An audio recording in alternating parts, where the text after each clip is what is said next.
I'll see what I can do, but it's not easy to find suitable accommodation these days. But I've already found it. I can move in with Melinda Cross. You think that's wise? Well, I know I shouldn't consort with an ex-prisoner, but... Well, I thought surely you could get permission. That's not really the problem. Melinda was only on remand. She's not strictly an ex-prisoner, so it wouldn't have to go to the board. But as your parole officer, I'd have to authorize the change of abode.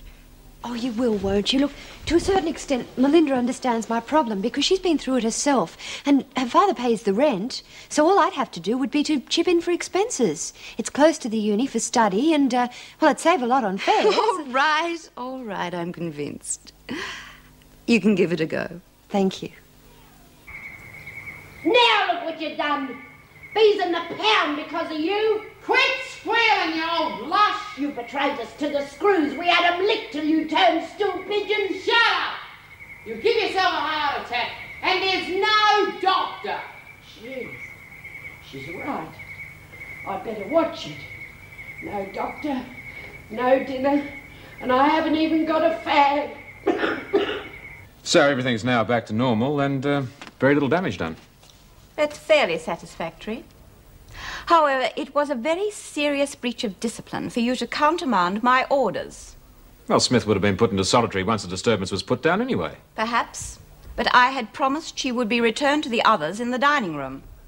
They'd already dispersed. There was no point in taking it back there. It seemed logical to me. You may not understand this, but I do not break my word. And my authority within this prison rests as much on trust as it does on discipline. Is that quite clear? Yes. Very.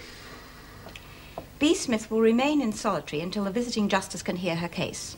Mrs. Jackson, you will mention Monica Ferguson's assistance when her case comes up before the parole board. Yes, Mrs. Davidson. In view of her later assistance, I think we can allow Nolene Burke to be released as planned. Though I suspect it's not the last we've seen of her.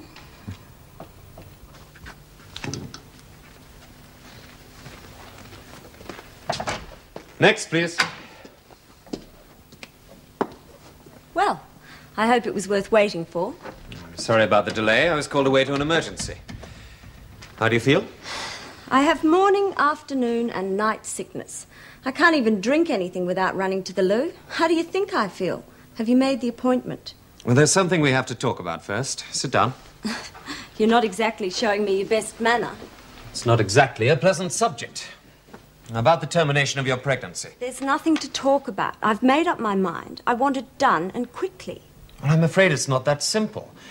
I've been making some inquiries into the legal position. You have no right to discuss my case. A doctor has to be aware of the law. Ignorance is no excuse, and negligence is a serious charge. There's a lot of it about lately. So make sure you get me a competent doctor. The point is this. Your defense rested largely on your desire to care for your child, to provide it with a father and financial backing.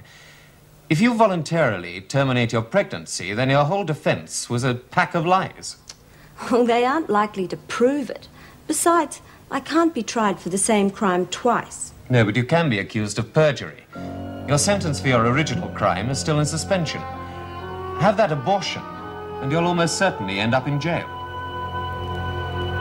He used to give me roses.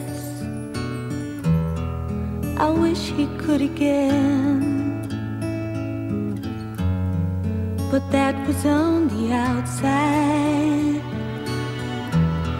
and things were different then. On the inside, the sun still shines, and the rain falls down. But the sun and rain are prisoners too. When morning comes around. Last night I dreamed we were together, sharing all the love we'd known, till I had to face the nightmare of waking up alone. On the inside the roses grow, they don't mind the stony ground, but the roses here are prisoners too. When morning comes around.